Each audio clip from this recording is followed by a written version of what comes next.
আমরা কি করে বুঝবো যে আল্লাহ তাআলা আমাদের ভালোবাসেন? কিভাবে বুঝবো যে তিনি আমাদেরকে পছন্দ করেন, ভালোবাসেন? এটা বোঝার কিছু সিস্টেম আছে। এক নম্বর সিস্টেম হচ্ছে আপনি জাস্ট দেখুন যে আপনি নিজেকে কোন কাজে ব্যস্ত রেখেছেন। আপনি আপনাকে কোন কাজে ব্যস্ত রেখেছেন, আপনার লাইফস্টাইলের দিকে তাকান। লুক অ্যাট ইউর লাইফস্টাইল, আপনি নিজেই বুঝে যাবেন।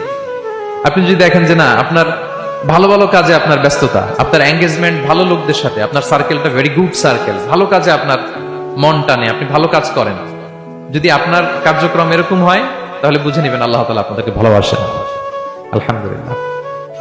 আর যদি দেখেন না, যত আকাম টুকাম আছে ওইটার সবার আগে আপনি, যেই কাজে আল্লাহর ক্রোধ আসে, আল্লাহ রাগ হয়ে যান, যেই কাজ ইসলামে করার নিষেধ, যেটাতে তার অসন্তুষ্টি, ওই কাজে আপনার এঙ্গেজমেন্ট, ইনভলভমেন্ট, আপনার সার্কেল গুলাও এরকম, তাহলে বুঝে নিবেন আল্লাহ ভালোবাসা, এই মহা সৌভাগ্য আপনার